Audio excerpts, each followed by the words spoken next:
Bonjour, la paracha Be'ezrat Hashem qu'on lira ce Shabbat, parachat Vayeshev. Chachamim disent dans notre paracha que tout ce qui est arrivé à nos patriarches, à nos parents, c'est un signe qu'à nous aussi ça va arriver, mais eux ils ont tout fait pour nous faciliter toutes ces épreuves qu'on aura. Eux ils ont passé déjà ces épreuves et ils nous ont préparé la route. Par exemple, Avraham Avinu, il avait ces puits-là que Melech Grar, il a bouché ces puits. Et Avraham, il ne s'est pas laissé faire. Il est parti voir le roi des Grag et il lui a dit pourquoi.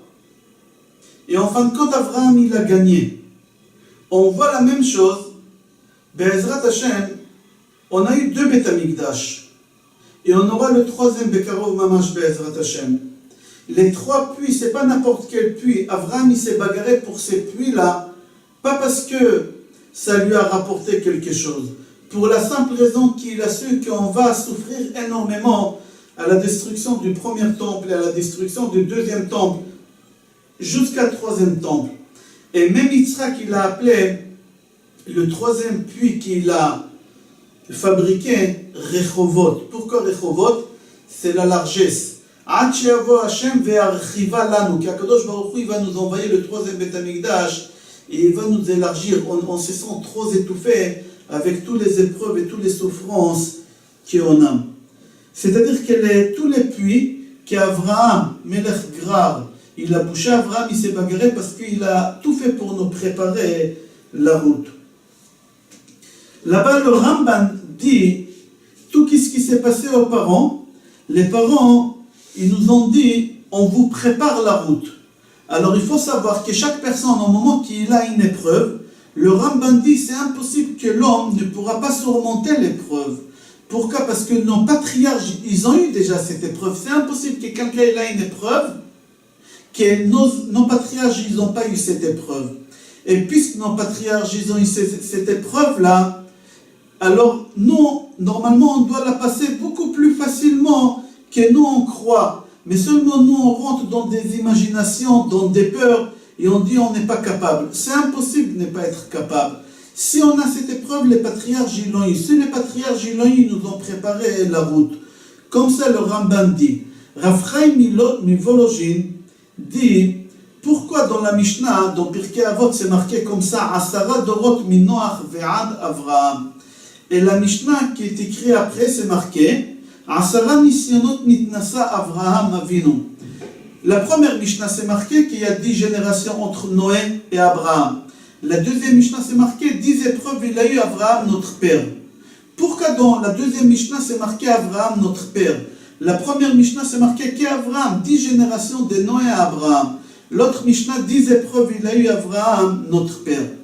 Rav Chaim Mivolojin dit qu'Avraham Avinu, il s'appelle notre père. Pourquoi? Parce que lui, il nous a préparé toutes les épreuves qu'on doit passer. Avraham Avinu, il nous a facilité, c'est notre père. Tant qu'Avraham, il ne nous a pas facilité, on ne l'a pas considéré comme père. À partir du moment qu'Avraham, il nous a facilité, alors on l'appelle notre père. Comme aujourd'hui, un père, il fait tout pour faciliter la vie à ses enfants.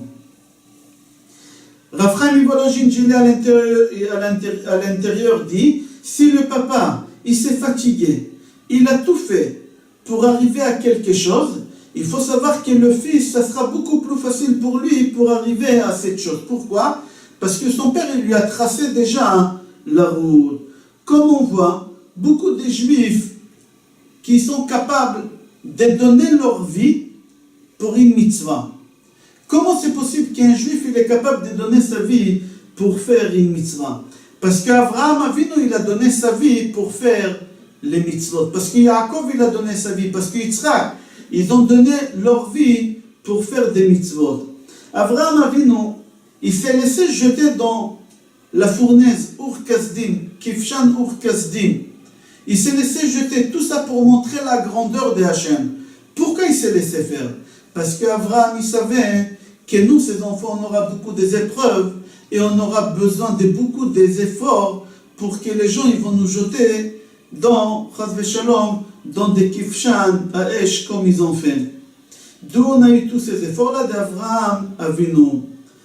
Dans le Midrash, dans Parashat Toldot, on raconte là-bas une histoire sur un juif qui s'appelait Yosef Meshita. Avec cette histoire, je vais raconter deux histoires. C'est la première histoire. On va comprendre comment nos patriarches nous ont tracé la route et la chose, elle doit être beaucoup plus facile pour nous. Yosef Meshita, la Gemara, elle raconte là-bas que les Romains, quand ils ont voulu rentrer au Beth Amikdash, ils ont eu peur de rentrer au Beth Amikdash.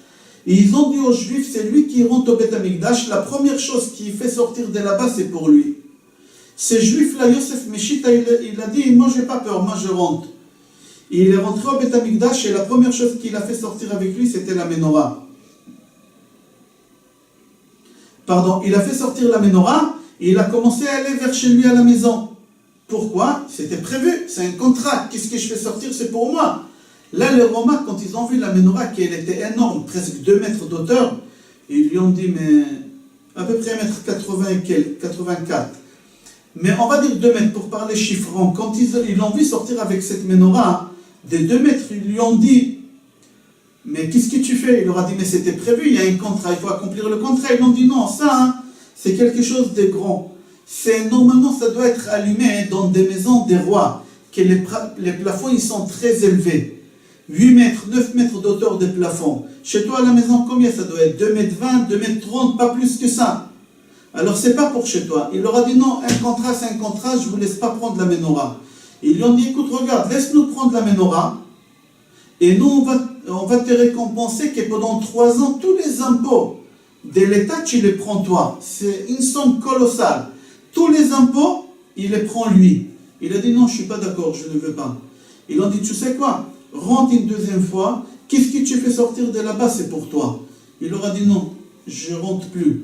Ils ont voulu l'obliger à rentrer, lui, il n'a pas voulu rentrer. Il a dit, ni je veux la menorah, ni je veux rentrer. Ils l'ont fait asseoir, ils l'ont fait allonger sur une table, et là-bas, le Midrash dit qu'ils l'ont coupé en morceaux. Et chaque fois quand il coupait dans sa chair, il criait, quelle bêtise j'ai fait, comment j'ai réussi à mettre en colère Dieu. Voici la punition qu'Hachem me donne, et c'est bien fait pour moi. Il criait comme ça. La Gemara dit,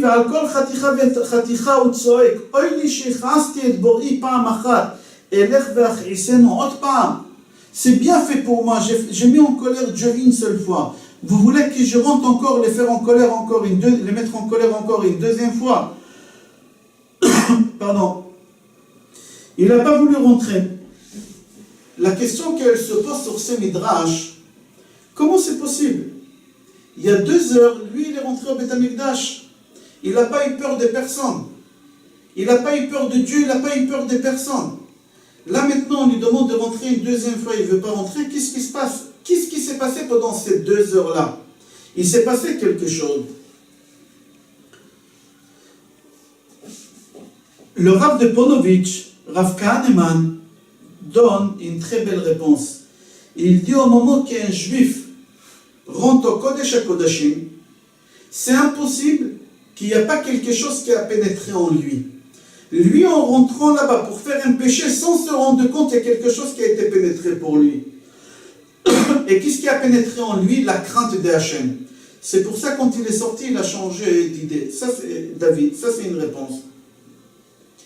Et une deuxième réponse, et ça nous concerne à nous, à notre paracha, je répète la question, de où ce juif-là, il a eu cette force de souffrir autant et de ne pas rentrer une deuxième fois au Beth Amikdash. Alors on dit que lui, il a puisé toutes ces forces-là d'Avraham Avinu. Avraham Avinu, on dit qu'il a eu Asara Nisyonot. Avraham Avinu, il a eu 10 épreuves. Et toutes les épreuves qu'Avraham Avinu, il a eues, il a préparé pour nous la route pendant ces 2000 ans d'exil qu'on aura.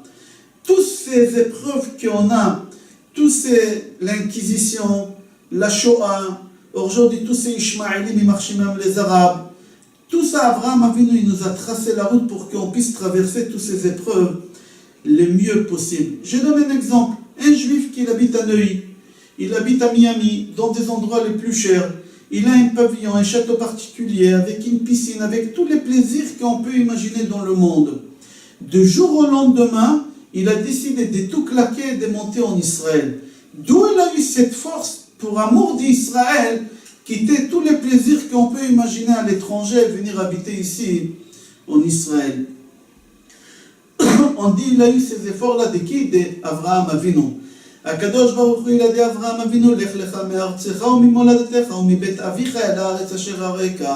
Quitte ton pays, ta ville, la maison de ton père vers le pays où je vais te montrer. Abraham Avinu, il arrive en Israël et il voit qu'il y a la famine. J'arrive dans un pays de famine. Mais Abraham, quand même, il tient tête et il arrive à traverser cette épreuve. Pourquoi? Parce qu'il sait qu'un jour, il y a 2000 ans ou 3000 ans, il va y avoir des juifs en France, il va y avoir des juifs aux États-Unis, au Canada, qui vont avoir une vie confortable. Ils auront du mal à quitter tout ça pour venir habiter en Israël. Avraham Avinu, il est venu, il nous a tracé la route pour tout quitter, pour venir habiter ici, dans Eretz HaKodesh. Avec toutes les épreuves de la Parnassa, Avraham Avinu, il nous a tracé la route. Pardon. Il y a une Gemara Gitin Daf Nun Zayin Amud Aleph, et aussi c'est Midrash Rabbah. C'est marqué, il y a une contradiction, est-ce que c'était le premier Beth Amikdash ou le deuxième Beth Amikdash? On raconte une histoire sur une femme qui s'appelait Myriam Bat Nachton, qu'ils l'ont prisonnière, cette femme-là, elle était veuve, avec ses 7 enfants. Ils l'ont emprisonnée, cette femme-là.